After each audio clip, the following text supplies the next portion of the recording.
4 दिन स्वालबाड़ में रहने के बाद दोबारा पहुंच गए हम एयरपोर्ट पे। और डिपार्चर्स का यहाँ से घुस ही सकते होंगे शायद। हाँ घुस सकते हैं, खुल गया। एयरपोर्ट है उस, वहाँ पे सिर्फ बैग ड्रॉप कर सकते हो आप। अपना बोर्डिंग पास आपको खुद लेना पड़ेगा यहाँ पे मशीनों से। सेम ट्रोम्सो में था, सिर्फ बैग ड्रॉप करो, बोर्डिंग पास लो और अपना सिक्योरिटी पे जाओ। किसी को कोई मतलब नहीं है आपसे। मेरी है तो 2 फ्लाइट, लॉन्गरबीन से ट्रोम्सो और ट्रोम्सो से ओस्लो पर, मतलब सेम फ्लाइट जाएगी तो सीट नंबर भी सेम है। मैं एक बार कंफ्यूज हो गया था कि भाई सीट नंबर कौन सी है मेरी। तो चलते हैं, बस इजी सा प्रोसेस था। भाई बैग ड्रॉप भी ऑटोमेटिक ही है, मतलब कोई बंदा नहीं है उसमें, खुद ही मशीन को कुछ करना है। स्वालबाड़ के एयरपोर्ट का डिपार्चर एरिया, यहाँ पे वो सारी चीज़ें मिल रही हैं जो शहर में एज ए सोवेनियर मिल रही थी। रेट भी शायद वही हैं और बस एक ही डिपार्चर गेट है, इसमें से जाएंगे और वो अपनी फ़्लाइट खड़ी। भाई ये है अपना प्लेन। तो भाई इससे अच्छी एयरलाइन नहीं देखी मैंने इस रूट पे तो खासकर। भाई मेरे पास दिख रहा है उस बंदे को 2 बैग है और फिर भी मतलब कुछ बैग वैग नापा तोली कुछ नहीं करते यहाँ पे। स्वालबाड़ लुफ्थावन, मतलब स्वालबाड़ एयरपोर्ट, इसको कहते हैं बाय। अब मिलेंगे मे भी गर्मियों में।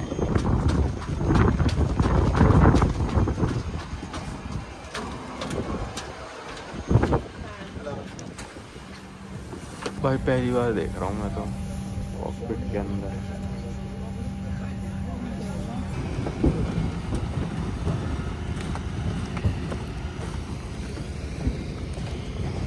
भाई अभी ट्रोम्सो पे उतारा हमको सारे पैसेंजर्स को, क्योंकि स्वालबाड़ शेंगन के बाहर है। यहाँ पे इमिग्रेशन हुआ मेरा दोबारा, वो मैंने उसको बता दिया मैं वैसे भी शेंगन छोड़ने वाला हूँ। तो अब सेम प्लेन में दोबारा बैठ रहे हैं, सेम गेट से। बस मतलब देखो इस प्लेन के ऊपर ही बर्फ़ जमा हो गई अब तो भाई 2 घंटे की और फ्लाइट के बाद हम पहुँच गए हैं ओस्लो, जो कि है नॉर्वे की कैपिटल। और यहाँ पे हम एक ही दिन रुकेंगे बस, क्योंकि मेरे को पता है ये भी शहर और यूरोपियन सिटीज़ जैसा ही है, तो ज़्यादा रुकने का कुछ फ़ायदा नहीं है। तो अभी हम आए हैं ओस्लो के मेन एयरपोर्ट पे, जो जी से नाम शुरू होता है, कुछ ग्रैंड मोर पता नहीं कुछ ऐसा नाम है। यहाँ से हमको लेनी पड़ेगी सिटी के लिए ट्रेन। ट्रेन की टिकटें विकटें मेरे को नहीं पता कितने की हैं, क्योंकि जो ट्रेन है वो यूरो रेल पास में इंक्लूडेड है, तो हमको कोई पैसे नहीं देने। जो कि 1.5 मिनट में जाने वाली है यहाँ से। और पागल लोग दिमाग है नहीं, ऐसे लाके बीच में अटक गए हैं। एक तरफ चलने की छोड़नी होती है यूरोप में, ट्रेन निकल जाएगी ऐसे। अब दिमाग की कमी है कईयों में यार, गुस्सा आता है फिर। देखो वो खड़ी अपनी ट्रेन भाई, ट्रेन और ट्रेन में कॉफ़ी वॉफ़ी की मशीन भी है। अपनी ट्रेन और हम उतर गए ओस्लो सेंट्रल स्टेशन पे। यहाँ से अपना होटल है बस 400 मीटर। और भाई यहाँ पे आके तो मेरे को लग रही है गर्मी, क्योंकि अब इतने कम वेदर से आए हैं, मतलब इतने कम टेम्परेचर से -15-20 से, और यहाँ लग रही है गर्मी। तो भाई ये पहुँच गया हूँ मैं ओस्लो, और सबवे खा लिया, सबवे का पेप्सी का। अब कभी सोचा नहीं था यार कि सबवे खाऊंगा मैं, जिसका प्राइस होगा जो कि मतलब मील का प्राइस था 30 सेंटीमीटर वाले सबवे का, वो था 161। कुकी भी मिली है एक 161, जो कि हो जाते हैं कुछ 1300 रुपये के करीब।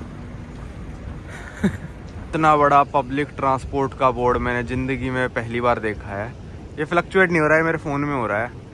और भाई 4 अलग अलग तरह के ट्रांसपोर्ट। आप ये देखो ना, इसका नाम है भाई टॉग ट्रेन, इसका नाम है टी-बैन मेट्रो, ये मेट्रो हो गई। ये है भाई ट्रिक ट्रेन, ये है बस। अच्छा ट्रिक का मतलब तो ट्रैम हो गया, और इसका मतलब ट्रोक का मतलब ट्रेन। अच्छा, चारों पब्लिक ट्रांसपोर्ट के मेन रोड पे लगा रखे हैं। और टाइम हो रहा है अभी, मैं आपको दिखाऊं तो 9 बज गए हैं।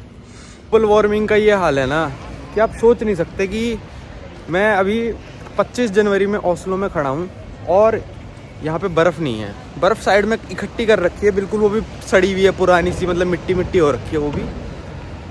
जो हमारा डॉग स्लेडिंग वाला था ना, वो कह रहा था गर्मियों में भी डॉग स्लेड करते हैं हम, पर वो स्लेड पे नहीं करते, वो हम करते हैं टायर लगा देते हैं उनके नीचे, क्योंकि फिर तो कुत्ते यार खींच ही नहीं पाएंगे उस चीज़ को। तो हम कहते हैं कि टायर लगा देते हैं हम जैसे ही बर्फ़ ख़त्म हो जाती है। तो कह रहा कि भाई पिछले साल हमने टायर हटा दिए थे अपने स्लेड पे से 10 नवंबर को मतलब बर्फ़ इतनी गिर गई थी कि स्लेड कर पा रहे थे डॉग। और इस साल भाई हमने कह रहा कि टायर हटाए 25 दिसंबर को। कह रहा भाई बहुत, अब तो समुंदर भी यहाँ पे जमना बंद हो गया है, ऐसे कह रहा था वो बंदा। वो तो 6 साल से था यहाँ पे। तो सच में भाई ग्लोबल वार्मिंग का बहुत असर है। जब ओस्लो जैसे शहर में, तो स्टॉकहोम में कुछ नहीं मिला मेरे को, वहाँ पे बर्फ़ नहीं मिल रही, तो यार नीदरलैंड वगैरह में कहाँ ही अब बर्फ़ गिरेगी। अब नहीं गिरने वाली मेरे हिसाब से वहाँ पे। तो आज था भाई मैं ओस्लो में, उठ भी जल्दी गया था मैं, पर आज मेरा घूमने का मन सा ही नहीं हुआ। तो बस परमवीर के लिए अभी मैं जा रहा हूँ कैरेबियन। बारबाडोस की फ़्लाइट है, यहाँ से नहीं है, 3 फ़्लाइट लेनी पड़ेंगी और मैं भी पहुँचूँगा 30-35 घंटे बाद बारबाडोस। तो परमवीर के लिए प्रोटीन ले रहा था भाई, वो जिम वाला आदमी है। और उसका है ना बैग का कवर खो गया था। ये डीकैथलॉन का जो मतलब बैग आता है, उसका रेन कवर मतलब एयरलाइन वालों ने गुम कर दिया, चेक इन करा होगा ना उसने जब। तो वो कह रहा है एक बार पता कर लियो। पर यहाँ पे जितने भी स्कैंडिनेविया कंट्री, स्वीडन, फिनलैंड, ये सब, डेनमार्क, नॉर्वे, इन सब में डीकैथलॉन कोई पहनता ही नहीं है, क्योंकि एक तो सस्ती ब्रांड है, इन सब के पास पैसे ही बहुत हैं, और ऊपर से डीकैथलॉन के कपड़े ऐसे आते नहीं जो इनकी सर्दी झेल जाएँ। तो यहाँ पे है ही नहीं डीकैथलॉन। आखिरी बार मैंने कहाँ देखा तो था कहीं पे, यहाँ पे एक ब्रांड आती है ट्रिपल एक्सेल करके, वहाँ जा रहा हूँ मैं अभी कवर पता करने।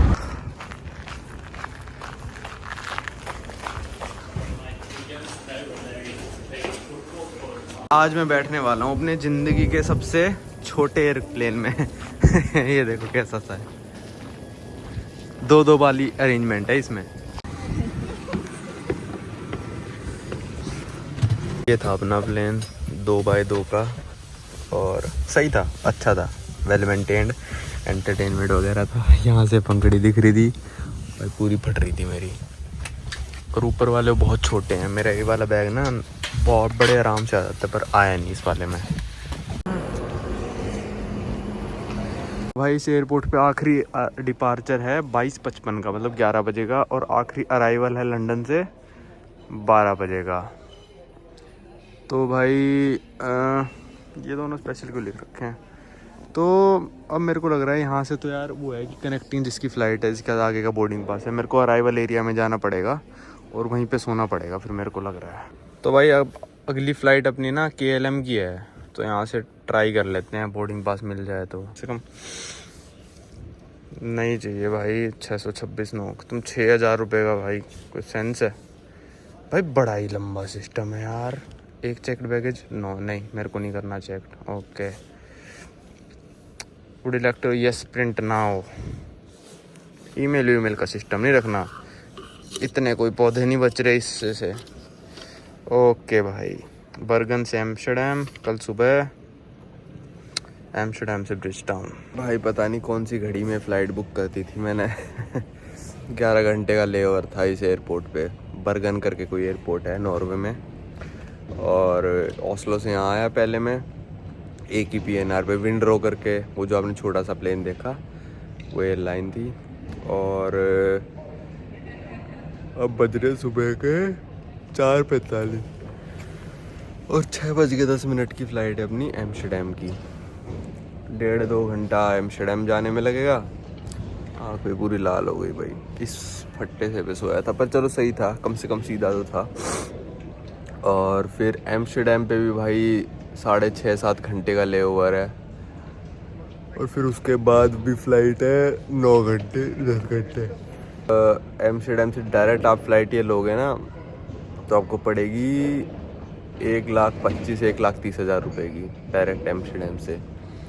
और ऐसे स्टॉप लेके जाओगे, 3 फ़्लाइट ले रहा हूँ मैं, और वो आखिरी में 1,25,000 वाली भी लूँगा, और टोटल मेरे को पड़ी है ये 39,000 रुपीज़ की बस।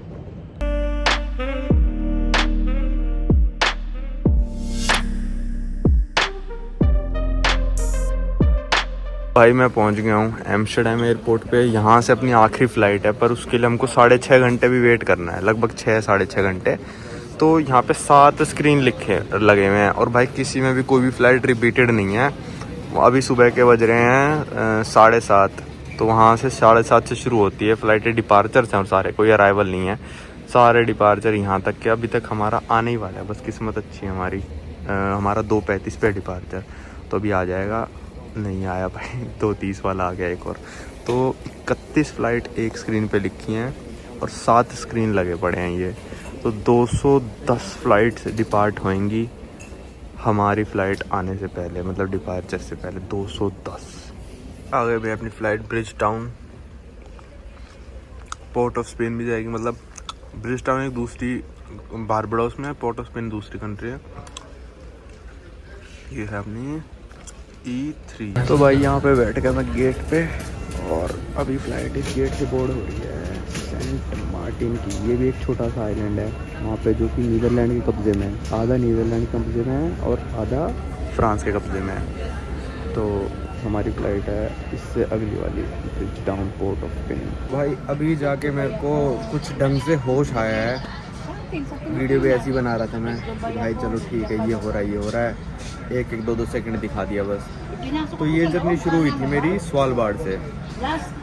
स्वालबार्ड से मैंने फ़्लाइट ली, आपने देखा ट्रॉमसो पहुंचा मैं, ट्रॉमसो से फ़्लाइट ली ओस्लो, ओस्लो में एक रात रुका मैं। अगले दिन की मेरी फ़्लाइट थी ओस्लो टॉर्प एयरपोर्ट करके एक एयरपोर्ट है, उसका नाम ओस्लो ही रख दिया है और वो ओस्लो सिटी से 120 किलोमीटर दूर है।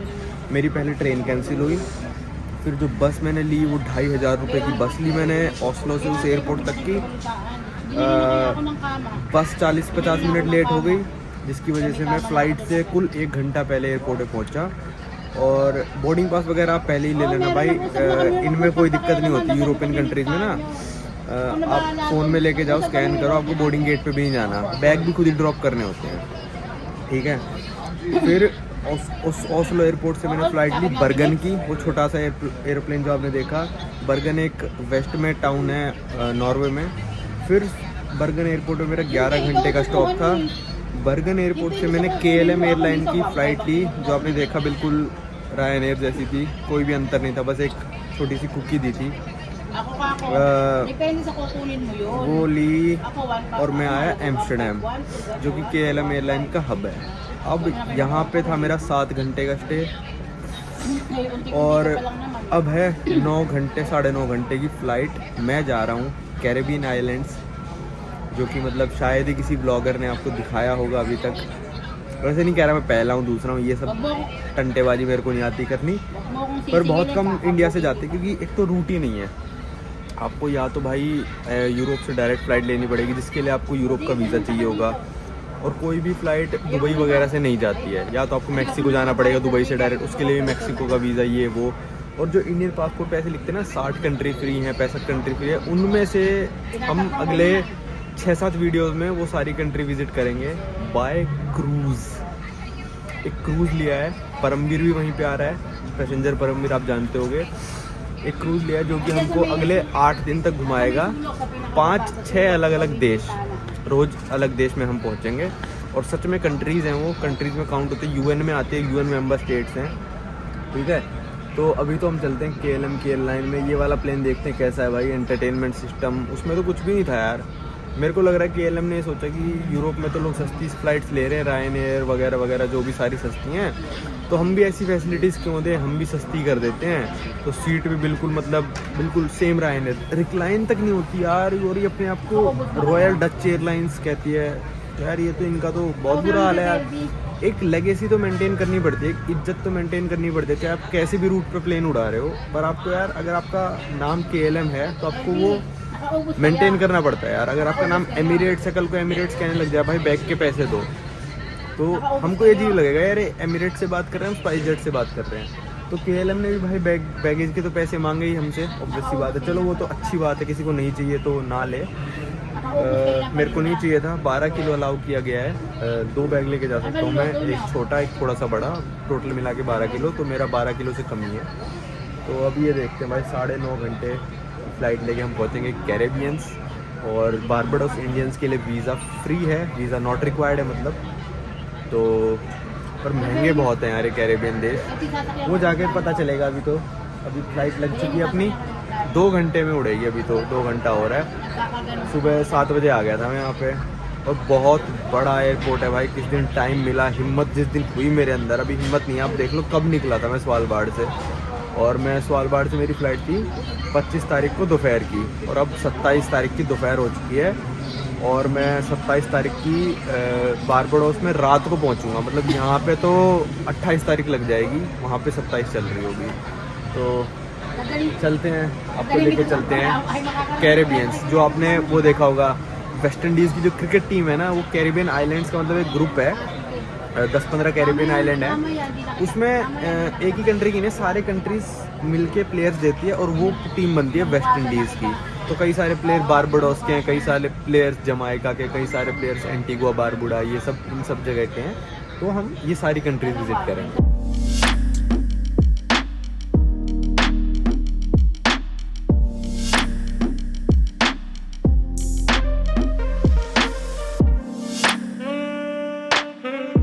पहली बार अमेरिका साइड मतलब जा रहा हूँ, और मेरे से कोई पूछताछ नहीं, मतलब जा तो दूसरी बार रहा हूँ, ब्राज़ील गया था तब अच्छी खासी पूछताछ हुई सर्बिया के एयरपोर्ट पे। यहाँ तो भाई बोर्डिंग गेट पे भी कुछ नहीं।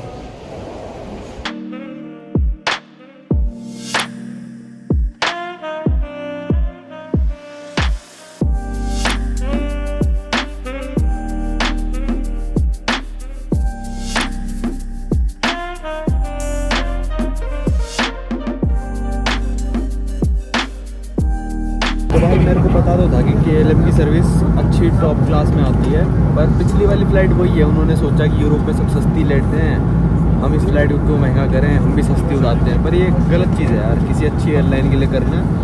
जो अच्छी एयरलाइन है, एमिरेट्स, एतिहाद, कतर, चाहे कहीं पर भी आप जाओगे, वो मतलब ऐसी सर्विस नहीं करेंगे। अब इस एरोप्लेन में दिखाता हूँ क्या क्या है। देखो भाई, कंबल दिया है, ईयरफोन दिए हैं, और ये घर पे भी लेके जा सकते हो, आपको ज़रूरी नहीं है कि वापस करना ही है, क्योंकि ये एक ही वाले हैं, काम भी आ जाएंगे, और ये रीयूजेबल नहीं है।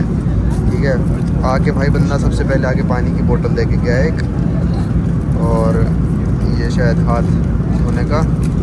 ठीक है भाई, अच्छा खासा बड़ा एंटरटेनमेंट स्क्रीन लगा पड़ा है, और क्या चाहिए। अब देखते हैं खाना कैसा आता है। भाई खाने का मेन है, तो ये इंडिया के टेस्ट के हिसाब से तो नहीं आएगा।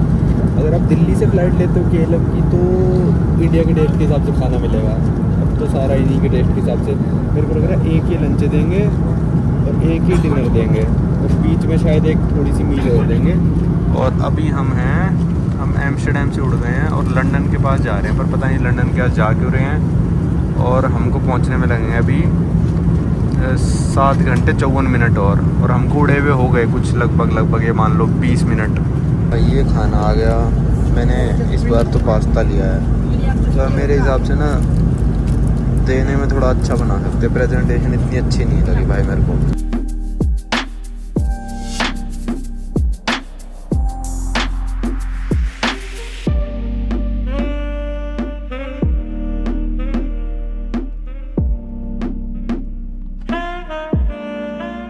तो भाई वेलकम हो गया अपना बारबाडोस में, बस इमिग्रेशन कराते हैं फिर हो जाएगा ऑफिशियल। भाई पता नहीं पूछने, एक फॉर्म है नहीं है, इतने लोगों के पास नहीं है, 50-60 काउंटर पता नहीं किस चीज़ के बना रखे हैं ये। अब इसमें जाके भरना होगा पहले, मेरे को लग रहा है। भाई मेरा तो बस पासपोर्ट स्कैन किया और आ गया, फ़ोटो खींच ली मेरी।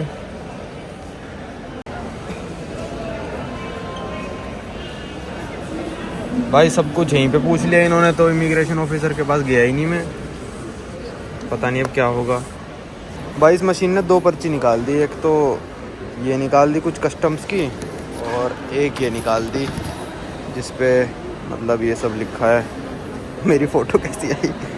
भाई बारबाडोस में आपका स्वागत है, और sir no I don't need.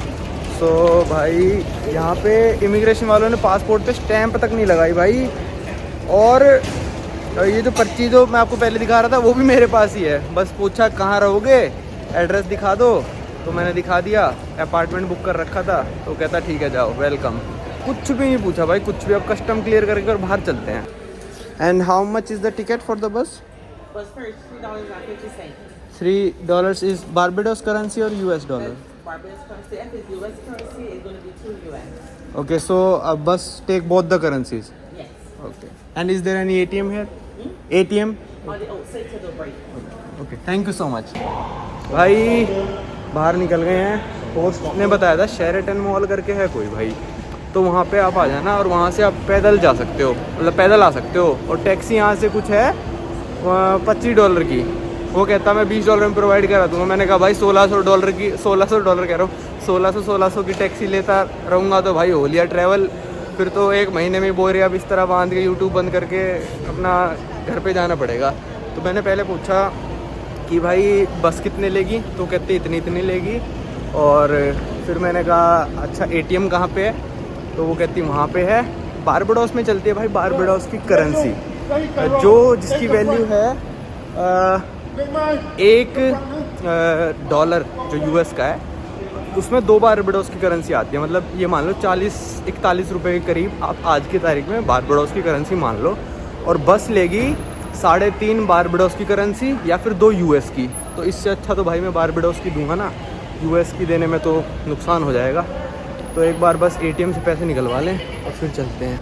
भाई ATM तो आ गया हूँ मैं, पर मेरे को ना पक्का यकीन है यार ये चार्जेस लेगा, और जो कि मेरे को देने नहीं है यार। कितने निकलवाऊँ? 260 तो रूम वाले को ही देने हैं 2 रातों के। मतलब ये बारबाडोस के डॉलर दिखा रहा है, BBD डॉलर। 260 उसको देने हैं। चलो इतने तो 5.5 USD भाई फीस लेगा ये। कर दे भाई, अब क्या कर सकता हूँ, मैं फंसा हुआ हूँ यहाँ पे। मतलब इतने तो टैक्सी वाले को दे देता, इससे अच्छा मैं $200 निकलवाए हैं। 205 अनेबल टू कंप्लीट रिक्वेस्ट। मेरा एक कार्ड नहीं चला पर दूसरा चल गया, और 800 निकलवा लिए भाई मैंने। $400 के लगभग हो गई ये, क्योंकि अब इन्हीं को चेंज कराता रहूँगा यार, बार बार $5.5 देने का मतलब नहीं है भाई। जब कार्ड नहीं चलते ना दूसरे देश जाके, खैर मेरे पास $21 पड़े थे। $1 के भी काफ़ी सारे नोट थे। $10 का नोट था, याद होगा अपनी इस ट्रिप में पहले मैंने बहरीन में निकलवाए थे 10, तो उसमें से 5 ही खर्च कर पाया था। तो मैं 5 बहरीन दिनार को मैंने $10 में कन्वर्ट करा लिया था। कम मिले थे पर कोई दिक्कत वाली बात नहीं है। तो वो भी पड़ा था मेरा। $21 थे मेरे पास। उस अपार्टमेंट तक पहुंचने के लिए उतना कैश था। कितना $20-25 में रखता हूँ कि भाई कहीं पे फंस जाऊँ तो दे सकूँ, क्योंकि $20-25 की वैल्यू बहुत ज़्यादा है। सुनने में कम लग रहा है पर वैल्यू भाई बहुत ज़्यादा है। ठीक है, तो अब कल परमवीर आएगा तो मैं उसको मना ही कर दूंगा कि ATM से मत निकलवाइयो। मैंने निकलवा ली $5.5 एक्स्ट्रा देके, और लगभग US के $400 के करीब निकलवा लिए, 33,000 रुपये। क्योंकि अगली यहाँ से परसों क्रूज़ है हमारा, और $200 के लगभग तो अभी होटल वाले को ही दे देंगे हम। $130 के लगभग। ठीक है, तो हो जाएंगे अपने खर्च ना। और देशों में क्या है कि बारबाडोस के, और दोबारा बारबाडोस भी आना है एक बार, एक दिन के लिए शायद, तो चल जाएगा अपना काम। क्योंकि बार बार $5.5 देने को, इससे ज़्यादा अमाउंट होता मेरे पास बैंक में तो मैं इससे ज़्यादा भी निकलवा लेता, और कार्ड तो चलता ही होगा। वो देख रहे हो आप ब्लू वाइट कलर का शेड सा जो रोड पे है, वो वहाँ से जाती है बस। पता नहीं यहाँ पे इन्फॉर्मेशन वाली ने तो कहा जाएगी बस, और ये जो लेडी थी ये कंफ्यूज थी कि भाई जाएगी नहीं जाएगी, क्या होगा। चलो देखते हैं भाई। टैक्सी तो नहीं ले रहा भाई, टैक्सी वाले कह रहे हैं। अब एक बंदे को कहते हुए सुना मैंने $35 $30 US डॉलर में बात कर रहे हैं यार अपनी। अरे ये रहा भाई, मस्त लग रहा है। अरे तो ग्रैंटली एडम्स इंटरनेशनल एयरपोर्ट। चलो देखते हैं, कोई तो होगा यार, कहीं तो जाएगी बस। 2-4 बस भी ले ली तब भी, तो मेरे को लगा बस आ गए, चुप हो गया मैं एकदम से। 2-4 बस ले ली तब भी कोई घाटा है नहीं हमको। 2 तो वैसे भी लेनी है, तो $4-5 तो लगने ही है भाई। टैक्सी वाले ने उतार दिया, मतलब बस में नहीं बैठा मैं, ब्रिज टाउन तक गया ही नहीं। एक लोकल सी टैक्सी आ गई, तो मैंने उसको बाद में कहा भाई मेरे को यहाँ जाना है, तेरा जो आखिरी स्टॉप हो वहाँ पे उतार दियो मेरे को। तो उसने मेरे को एक स्टॉप पे उतार दिया। यहाँ से है भाई अपना होटल 2 किलोमीटर की वॉकिंग डिस्टेंस पे। मैंने कहा कोई दिक्कत वाली बात नहीं, चल लेंगे, वेदर ठीक हो रहा है। और भाई बड़ा ऑनेस्ट बंदा था। मेरे को पहले मैंने $50 बारबाडोस का नोट दिया, तो उसने मेरे को पहले 45 वापस दिए, और फिर कहता अरे मैं जाने लग गया। मैंने कहा ओके, मैंने गिना नहीं क्योंकि यार पीछे जाम लग गया था। ओ भाई बिल्कुल अंधेरा है, देखो कहाँ चल रहा हूँ मैं, पीछे जाम लग गया। मैंने कहा मेरे को रोड ही नहीं दिख रही। मैंने कहा ओके कोई दिक्कत नहीं है। फिर भाई हॉर्न मार के मेरे को बुलाया कि अरे यार रोड देख रहा हूँ मैं, कि अपने भाई $1.5 लेके जा यहाँ से। तो सिक्के उसने निकाले, $1.5 और दिया, मतलब $3.5 में पहुंच गए यहाँ तक बारबडोस के। मतलब अमेरिका में आधा कर दो इसको। तो अब 2 किलोमीटर पैदल चल के जा रहा हूँ मैं।